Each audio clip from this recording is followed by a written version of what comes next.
Hello everyone, how are you doing? This is MD Tech here with another quick tutorial.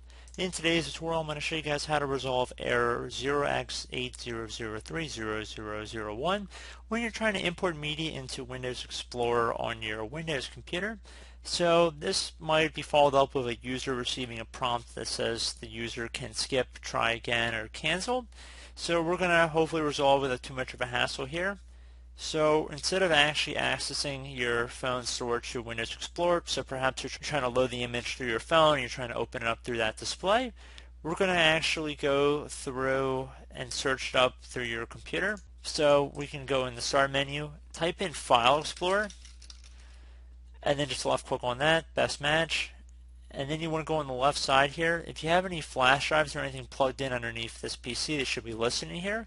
Try double clicking on it.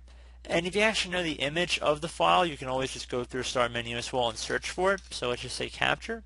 So I actually have a photo saved in here. So if I just double click on it, let's just simulate that that's coming from my phone. And that's pretty much it.